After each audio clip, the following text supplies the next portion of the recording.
Isa lang sa JND, oh. Sir, natake siya ng riding. Noah, do we engage? Habang inaayos ni Andres yung mga pera niya ay nagulat siya nang pumasok ang lola niya kaya hindi na siya nakaimik pa.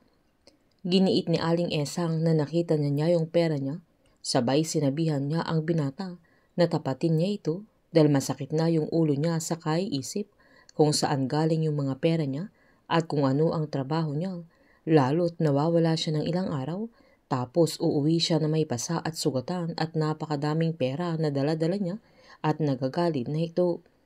Pinaliwanag ni Andres na kahit gusto niyang aminin kung ano ang trabaho niya ay hindi niya pwedeng sabihin kaya sinumbat ng lola niya na maayos siyang pinalaki dahil gusto niyang makasiguro na sa pagtanda niya ay hindi na siya gagawa ng masama.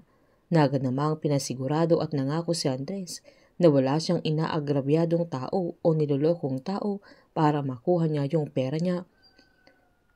Habang dinala naman ni Gab yung perang ibabayad niya sa rest house nila, na agad niyang sinabihan si Philip na bigyan siya ng ilang linggo para maibigay niya yung balance niya, na agad namang sinabihan ni Shari si Philip na may buyer na siya at magkikita na sila na mapapahiya siya kung babawiin pa niya, pero palabang sinabi ni Gab na hindi yun nakakahiya, lalo't anak ng original na owner ang bibili sa rest house, sabay bagsak sa harapan ni Shari yung pera niya at humirit pa ito, sabay tumalikod na pero hinabol ng daddy niya at sinabihan niyang mag-uusap sila.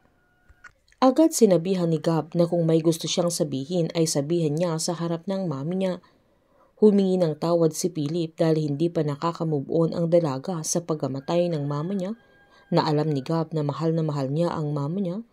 Pero napamura si Gab, sabay sinaad niyang hindi niya sila mapapatawad ni Shari, na agad namang pinaliwanag ni Philip na hindi niya ginusto yung aksidente dahil noong nangyari yun ay matagal na silang hiwalay ng mama niya, pero ayaw lang nilang ipaalam sa kanya, na sinabihan naman ni Gab na itigil na niya ang pagsisinungaling niya, na naghuhugas kamay lang ito dahil kinakain na siya ng konsensya niya.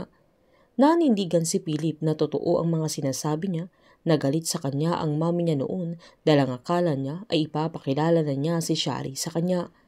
Giniit naman ng dalaga na kung totoong hiwalay na sila noon ay hindi ibig sabihin masaya ang mami niya, dahil tuwing magkikita sila ay lagi niyang sinasabi na si Philip lang ang tanging mahal niya, at inamin naman ng papa niya na nasaktan niya ang mama niya, na agad sinumbat ni Gab na simula noon ay sinaktan na din siya ni Philip.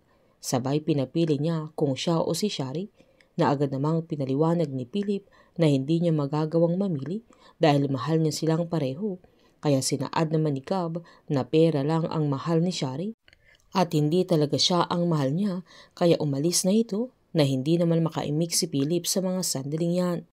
Habang binisita naman ni JB yung airpot niya para kumustahin, pero sinabihan siya ni Antonio na kwentuhan na lang niya kung ano ang nangyayari sa labas, sabay biniro niya kung masarap pa rin yung kare-kare ng kanyang yaya. Nahilo naman si Tomas sa binigay ng ninong niya na instruksyon kung papaano niya mahahanap yung pinagtataguan niya, kaya pwersahan niyang binuksan yung pintuan at yung pintuan ng kwarto, kaya muntik na siyang mapalo ng kanyang ninong. Binisita naman ni Miguel sila Christine, na masayang nakikipaglaro si Mickey sa kanya. Pinagtapat ni Christine na gusto na niyang pumunta sila ng ibang bansa ng kanyang anak para masigurado ang kaligtasan nila.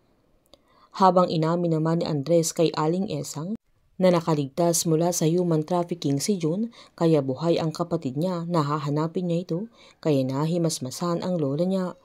Abangan natin ang misyon ng team sa Japan, kung saan makakalaban nila ang isang assassin, kung saan hindi magiging madali sa team dahil hindi lang iisa ang makakalaban nila, pero isang pangkat na makapangyarihan at bihasa sa pakikipaglaban.